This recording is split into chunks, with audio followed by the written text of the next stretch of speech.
Hi, everybody. Welcome back to the Willow Center podcast. It is the month of April 2024. I am Chase Cotton, the community director here at the Willow Center, one of your hosts, along with...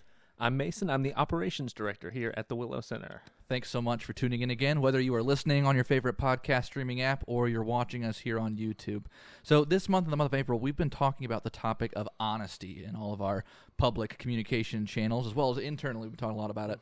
And there was this quote from the American painter and author Walter Inglis Anderson that I feel really summarizes feelings about honesty. He says, "Our lives improve only when we take chances, and the first and most difficult risk we can take is to be honest with ourselves." I think that's powerful. Honesty with ourselves, I think, is maybe what we spent more time and attention on this month than maybe any other aspect of honesty, because it takes so much honesty with yourself to reach out and ask for help when you need it, right? Like asking for help when you need mental health counseling or when you need substance use treatment is a tough thing to do, but that honesty is so key, and it's a difficult but important risk to take. Would you agree?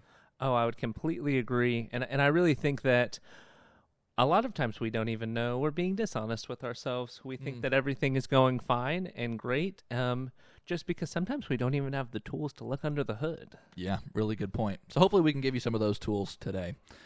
So without further ado, let's dive in. All right, yeah. we're gonna dive straight into inner child work. So if you've been to therapy, you know what that's about. Mason, can you tell me a story from your childhood about a time that helped solidify honesty as a core value for you? So I want to say 10 years old. We were in a, we were at a place where we were renting it, and my sister had illegally downloaded a movie. Oh, snap. Online. Illegally Movie pirate. I know. And we were on the coast, too. Did she know that piracy is not a victimless crime? It is. What a throwback. And so she downloads this movie and lies and lies and lies. Oh, I didn't do it. But what my parents had in their back pocket was that there was a letter that the owner of the place had gotten from the FBI about pirating a movie. Oh, my word. Yes. So, and her punishment, she got her everything grounded for 6 months, and I it went through. It was a really, That's serious. It was bad. It was bad. But I think that what solidified it for me was just the you could see okay, eventually they're gonna have to believe this, and you saw it and saw it and saw it, and it was just oh man, there was you could see the damage done just to yourself, and that at least that's what I saw. Yeah. And then the actual damage of being grounded for 6 months. Yeah, that's rough, man. How about you, Chase? Yeah, so the story that comes to mind for me was from my Little League baseball days. So I played Little League baseball all throughout elementary and most of middle school. And right around the 6th grade or so, myself and a couple of my teammates had stayed after one of our practices watching the other team, the rival team from the same town that we lived in, set up and start their practice and running their drills. Yeah. And instead of just hanging out and seeing our mostly buddies that played on that team do their thing or be encouraging, of course we started heckling. Of course. Heckling just violently.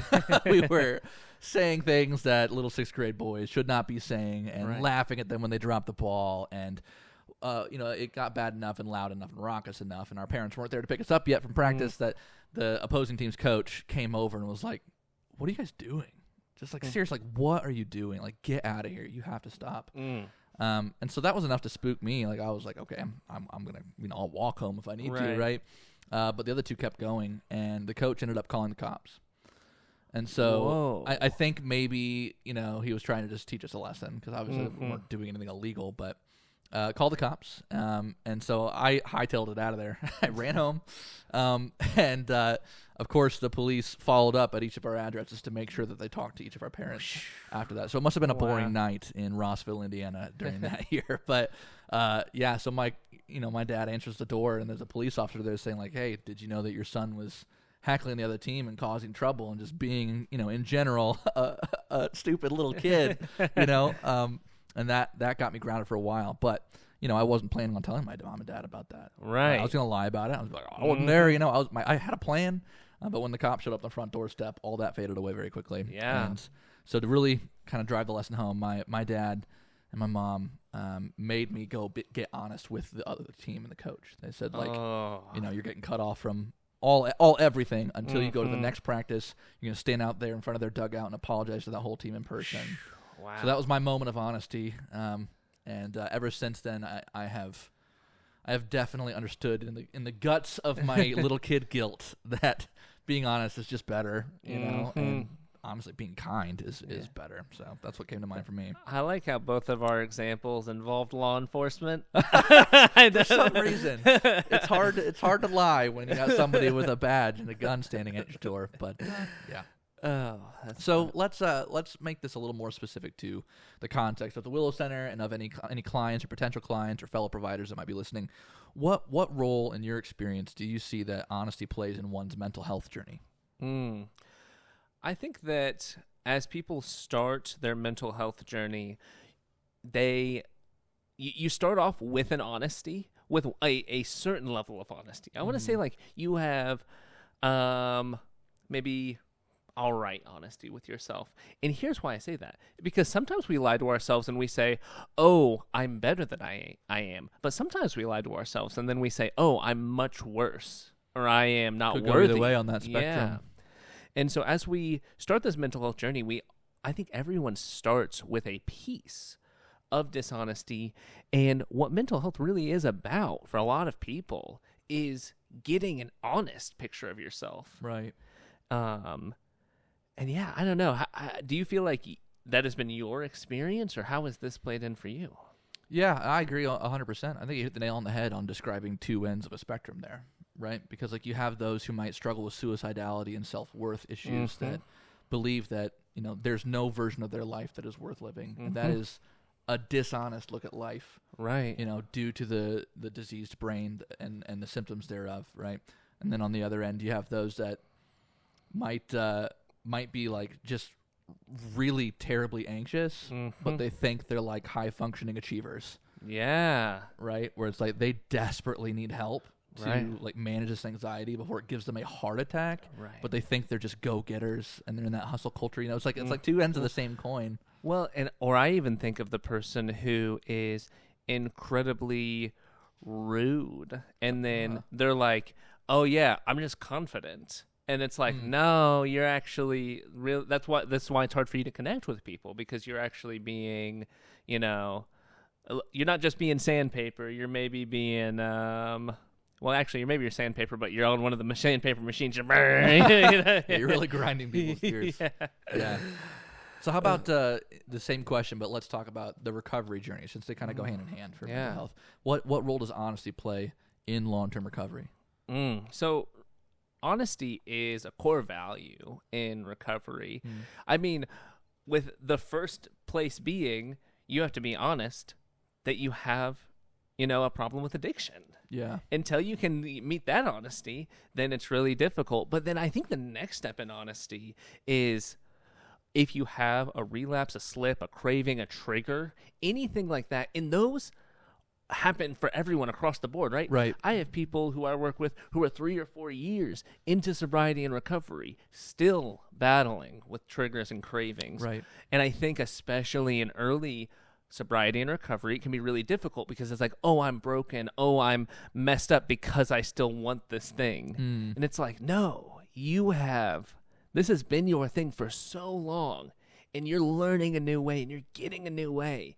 And honestly, it's hard to do that. Right. But being honest throughout that process is really difficult as well. Yeah, being honest about the support you need. Something else that comes to mind for me in regards to long-term recovery and honesty is the fun, the social aspect. 'Cause I think there are a lot of adults and young people, but mostly adults, that have fully bought into the lie that you cannot have fun sober. You cannot have fun hanging out with people if there's not beer present or weed. Right? This is just a pervasive lie in American culture. And I think it's important to get honest with yourself that you could have fun just playing a board game. Right. And maybe there's like some little kiddishness or almost a feeling of vulnerability that comes with admitting that you can have fun and not be using something to do so, right? Because of the sort of adultness and sort of false maturity attributed to substance use. But getting honest with what you enjoy doing and the people you enjoy hanging out with and the fact that it doesn't require using, I think is a huge progressive step in your long-term recovery. And I think that that's so true, especially for those, just like house activities. Because I think a lot of people think when they think healthy habits or healthy things, they think of exercising. And, many people don't do that under the influence. Right. But that's not the only healthy habit, just sitting down and taking some time to spend time with people and talk over, a cup of coffee, that is a step towards sobriety and recovery for a lot of people. Yeah. There's nothing there. It's just you enjoying your time together. And there might be other aspects of your life that are attributing to the stress you're experiencing or maybe related to trauma you've experienced that require an honest look. Right? Like you might need to honestly look at the fact that you can't keep a budget to save your life, let alone a penny, Yeah. You might need to get honest about the fact that the last time you kept a schedule was in grade school. Yeah. Right? Like there's some of these like basic, like everyday life things where it's like you may honestly need some support from a professional just to like reestablish, a good, solid, mature baseline in order to build a foundation of good mental wellness and recovery upon. Even though they may not immediately feel associated with the disease and the symptoms you're experiencing. No, I completely agree with that. And I think that is, I mean, if you got into, for a lot of people, you get into maybe not active addiction, but you get into substance use at like 8 to 13 years old. Imagine telling a 13-year-old, hey, do you have a budget? Of course they don't, right? Right? And it's like, if you've been taking substances since then, it's like, well, there's a good chance that's just something you haven't thought of. Yeah, haven't had the opportunity to learn. And so, we've talked a lot about honesty so far, Chase. But let's flip the coin a little bit. Okay. Is being dishonest ever justified? Just in your opinion. Well, we're both married, aren't we? We are. And I feel like the example that comes to mind here is sort of the classic, if not a little bit comedic, do I look fat in this dress? Oh. This is what I don't know why my brain always goes to this. Or like, how do I look in these pants? And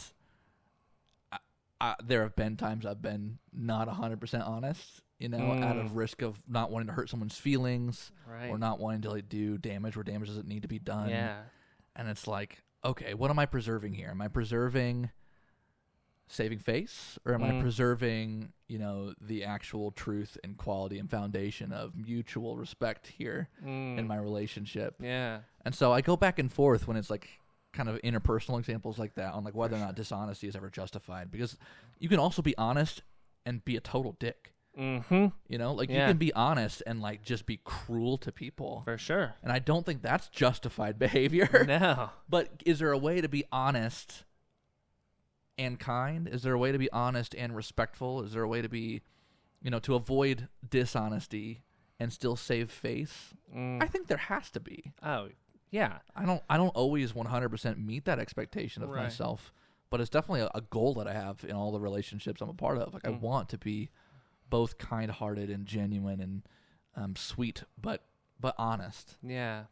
And I completely agree with that. And I think that what I really wrestle with, and the concept I really continue to wrestle with, is within honesty, you want to be, you want to be forthcoming. You want them to know what the information they need, right? Right. But what they actually need to know, I think that's really where and now some people might call that dishonesty. You're not being fully transparent with the truth. Right. But I think it depends on if I think what you're doing is incredibly dumb, right? I think this is a really poor decision. Yeah.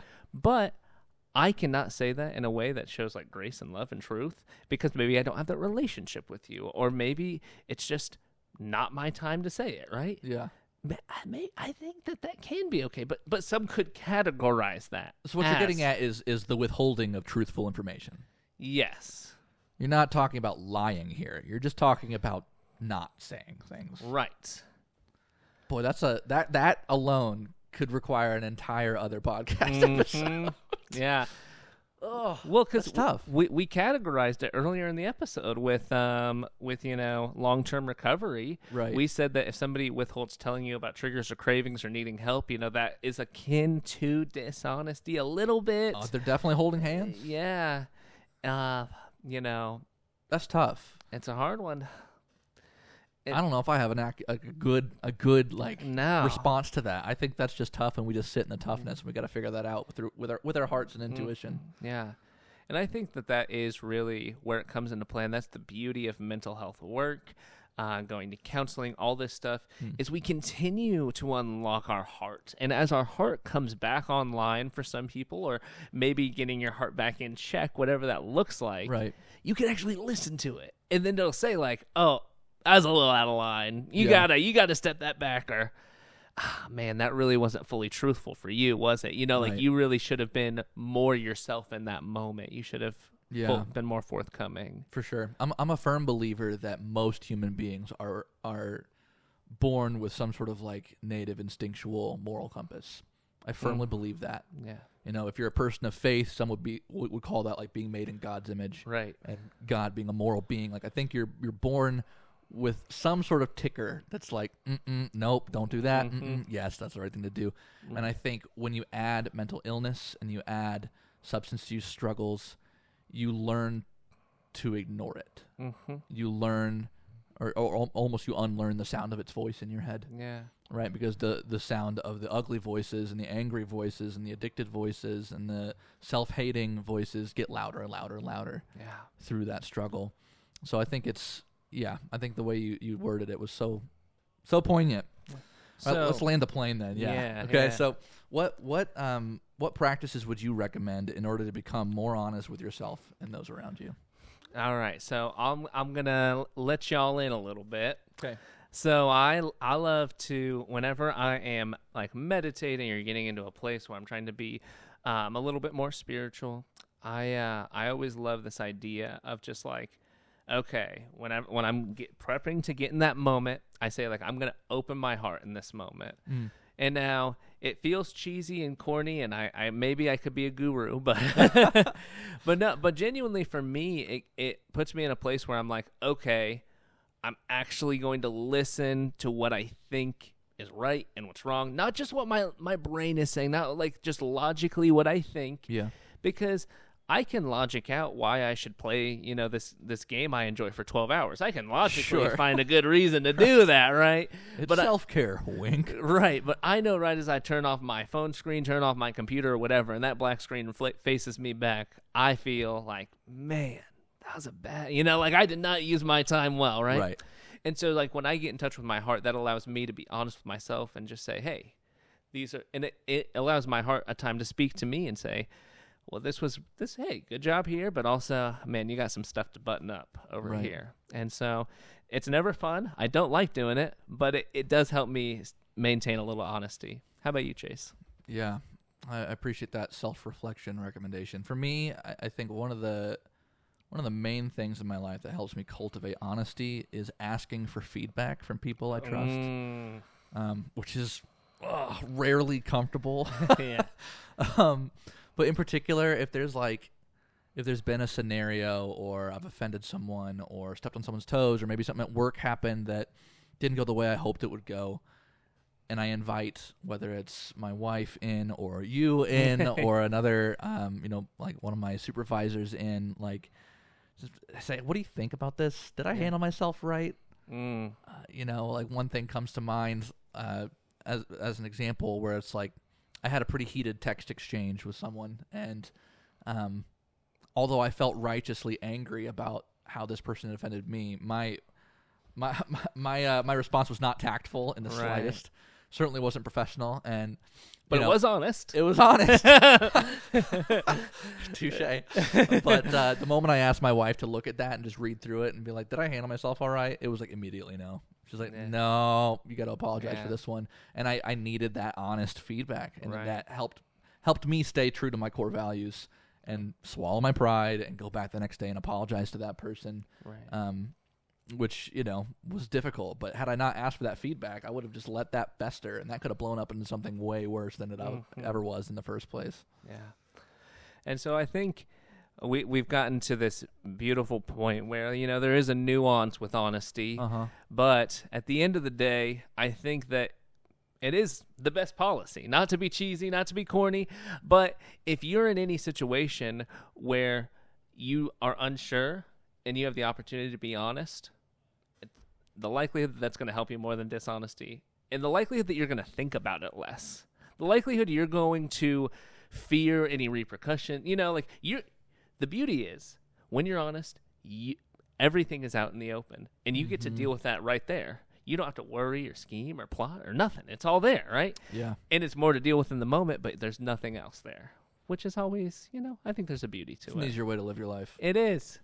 But yeah, I think that about wraps it up. That's all I got. I think you just put that in the oven. We'll just let that bake now. Yeah, 450, 50 minutes. See you guys next month. Right.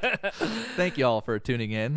We really appreciate your willingness to give us some of your time and your attention to talk about these important topics. We'd love to know maybe some stories from your childhood or stories from your more recent adulthood that helped cultivate honesty as a value for you, right? Send us an email or leave a comment on the YouTube video.